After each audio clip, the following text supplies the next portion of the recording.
İmam Məhdinin Əcələllahu Teala Fərəcəhu Şərif Cümə günü ziyarəti. Salam olsun sənə ey Allahın yeryüzündəki höccəti.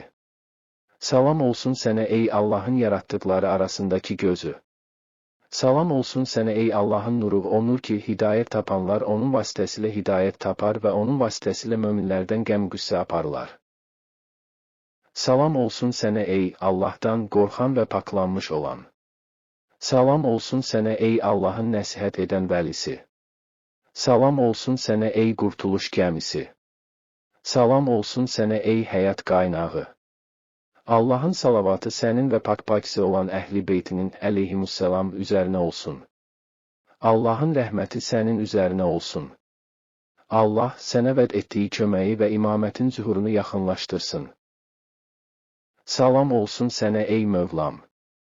Mən sizin xidmətçinizəm və sizi sevənlərdənəm, sizin ilkinizin və sonuncunuzun məqamını tanıyanlardanam. Sizin və əhl-i beytinizin əleyhimussalam vasitəsilə Allaha yaxınlaşır və sənin zühurunu və haqqın sənin əlinlə zühurunu gözləyirəm. Allahdan Muhammed sallallahu əleyhi və alihi və səlləm və əhl-i beytinə əleyhimussalam salavat etməsini və məni səni gözləyənlərdən, sənə tabi və düşmənlərinə qarşı sənə köməkçi olanlardan, sizin zühurunuzda və sizin dostlarınızdan olaraq şəhadətə yetişməyi arzulayıram. Ey Mövlam, ey sahibəz zaman! Allahın salavatı sənin və əhl-i beytinin əleyhimussalam üzərinə olsun. Bu cümə günüdür və sənin günüdür. Bu gündə sənin zühurun və möminlərin sənin əlinlə qurtuluşu və qılıncınla kafirlərin öldürülməsi gözlənilməkdədir.